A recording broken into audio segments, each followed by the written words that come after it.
meu nome é Danilo Guerreiro, tá? Eu sou pneumologista pediátrico. E hoje primeiramente eu queria pedir desculpas para vocês por esse imprevisto aqui com a aula, né? Mas é porque já faz 7 noites que eu não durmo, né? Tava tudo bem, mas depois que a doutora Melissa disse que ia montar um palco, botar a luz, botar a letra, divulgar na faculdade todinha, eu tive que comprar até uma roupa nova para poder fazer a aula. Então, aí mudou tudo, né?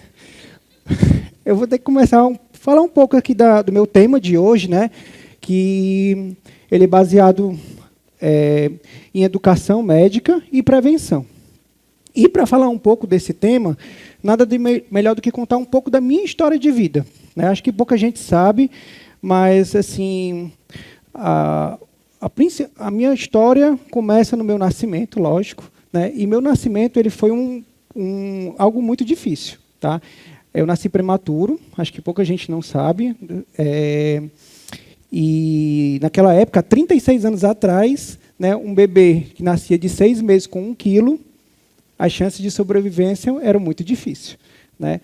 Então, realmente, eu fiquei 45 dias internado, né, para ganhar peso, com problemas respiratórios, né? Bom, essa é a história que meus pais me contam, né? Não sei se é verdade, porque pai e mãe, você sabe que aumenta tudo, né? Então, fica aquela coisa, né? Mas, assim, passei por muitos problemas, né, respiratórios, foram 45 dias internados, transferências de um hospital para outro com mais recursos, né? Inclusive, meu pai até me transportou na incubadora dentro do próprio carro, né, sem condições nenhuma naquela época.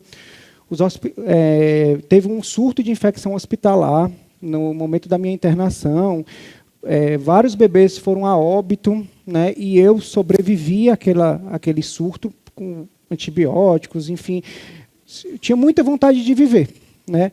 Meus pais falavam que, apesar de até mesmo doente, mal, os médicos já dizendo que eu não ia vingar, né, eu estava lá sempre chorando, sempre com vigor, com vontade de viver. Tá? Talvez eu sabia que não ia fazer o mestrado, né? Queria passar por isso aqui, mas, enfim. Mas sobrevivi e estou continuando sobrevivendo, né? Enfim, mas... E aí a gente, naquela época também não tinha ventilação mecânica, suporte de vida, né? E até leite materno, até para comer era difícil, porque, né, não tinha banco de leite, não tinha essas fórmulas tão especiais, né? Então, era comum as pessoas irem atrás de mães de leite, né? Então, eu tomei leite de várias mães, né? Então, imagina só, eu estou na rua, Danilo, tudo bom? Aí eu chego, oi, quem é a senhora? Sou sua mãe de leite. Chega a dar aquela náusea, né? Aí eu, opa, tudo bom? Então, assim, tipo, a minha infância não foi muito fácil, né? Porque eu me lembro como fosse um dia, eu estava no colégio, na quadra, fazendo atividade física, aí chegou uma meninazinha, oi, Danilo, tudo bom? Tu sabe quem eu sou? Aí eu, não. Aí ela, eu sou tua irmã de leite. Eu, até isso. É complicado. Quando eu conheci minha esposa, a primeira coisa que eu perguntei se ela morava ali pelo bairro de Fátima. Então, assim, né? Então, por que eu estou falando isso? Assim, porque eu até esqueci de passar a foto aqui, me empolguei. Mas por que eu estou falando essa história? Né? Porque assim, o que é que a minha história tem a ver com prevenção? Assim, eu acho que nada. Eu votei mesmo porque era a única história que eu tinha para contar. Mas, mas assim, na verdade, assim, o que é que acontece, né? Era a única história que eu tinha para contar mesmo, né? Então, aí eu botei, né? Mas assim, imagina só, eu depois recapitulando como pediatra, pneumologista, toda essa história que meus pais me contaram, eu tive assim, poxa, eu tive muita sorte de estar vivo hoje, né? Porque depois de em cima de muita infecção, ser transportado dentro de uma incubadora de vidro no carro, né? Morte de vários bebês, mães de leite, sei lá o que essas mães tinham, né? E aí ainda está aqui hoje, né? Assim, aparentemente saudável, né? Então, assim, guerreiro, e por isso o sobrenome é Guerreiro, né? Então, assim, eu acho que, na verdade, somando tudo, foi sorte. Ou então meus pais me enganaram, essa história é fictícia, porque, assim, foi muita sorte. Mas o que a gente vai pensar? Será que outras crianças vão ter a mesma sorte do que eu tive? Será que outras crianças que vão nascer na mesma condição ou com outras doenças vão apresentar a mesma sorte, ter o mesmo destino? Talvez não. né? E muitas vezes isso não se baseia, essa sobrevivência, um melhor prognóstico, um melhor andamento da vida dessa criança depende muito de uma escolha ou até mesmo de um conhecimento médico, né? Então, no meu trabalho, que eu trabalho com uma doença chamada fibrose cística, que muitos conhecem aqui como é uma doença rara, é uma doença crônica, progressiva, sem cura, que o diagnóstico precoce e os sistemas de triagem, eles são muito importantes para o diagnóstico precoce daquela criança. Então, quanto mais cedo eu fizer o diagnóstico, mais cedo eu vou ter melhor qualidade de vida eu vou dar para aquela criança, né?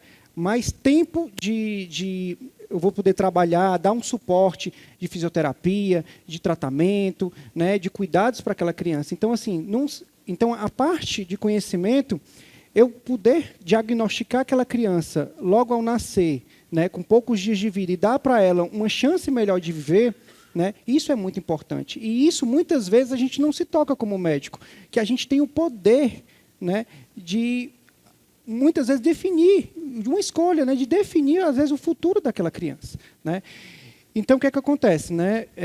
Hoje, eu me deparo com muitos diagnósticos tardios, crianças que passaram por médicos, profissionais de saúde da atenção primária, tinham o diagnóstico lá nas mãos de uma triagem neonatal alterada e, de repente, passou despercebido, ou não teve uma atenção que deveria ter, ou foi encaminhado de forma errada, e aí acabou perdendo tempo e hoje sofreram as consequências, né? Então, como também temos o contrário, né? Crianças que tiveram essa oportunidade, passaram por um sistema correto e acabaram hoje estão vivas, estão bem, têm família, né? E com faculdade, enfim, tem vários exemplos, várias histórias para contar, só que eu não sei se aqui cabe bem, né? Enfim, então, o que eu queria dizer, assim, deixar aqui que tudo isso depende de uma escolha, né? O meu trabalho do mestrado, ele é muito baseado na parte de verificar o conhecimento médico sobre esse tema, né? E a gente viu a possibilidade de testar pediatras, médicos da família, enfermeiros, né? E os resultados realmente são muito tristes. A gente vê que tem muito que melhorar, né? E no local que é a atenção primária, que é a entrada no nosso sistema de saúde, né? Mais ou menos em torno de 50% dos médicos não sabiam encaminhar um peste-do-tezinho alterado, ou não sabiam para onde referenciar, não sabiam, às vezes, nem o que era a doença e nem qual era o teste que detectava, né? Sem ofensas ao pessoal da medicina da família, viu? Mas foi realmente o que aconteceu, né? E isso teve um laudo, né?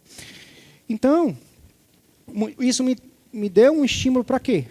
Para continuar no meu trabalho, né? Trabalhar a parte de educação médica, né? Que todos aqui já falaram, né? A Berta falou muito bem, né? O Caio, aquela importância de você estar passando o conhecimento correto, você criar tecnologias que incentivem incentiva o aluno a aprender, ao médico a se capacitar cada vez melhor, de forma mais fácil e mais prática, né? Assim, trabalhando uma educação, porque a prevenção a educar para a prevenção é prevenir para o futuro, tá? Então, termino essa apresentação, acho que deu para entender, né, pessoal? Nós somos aquilo que fazemos repetidamente, né? Excelência, então, não é um modo de agir, mas um hábito, tá? Então, esse é o recado que eu quero deixar, tá bom, pessoal? Obrigado aí.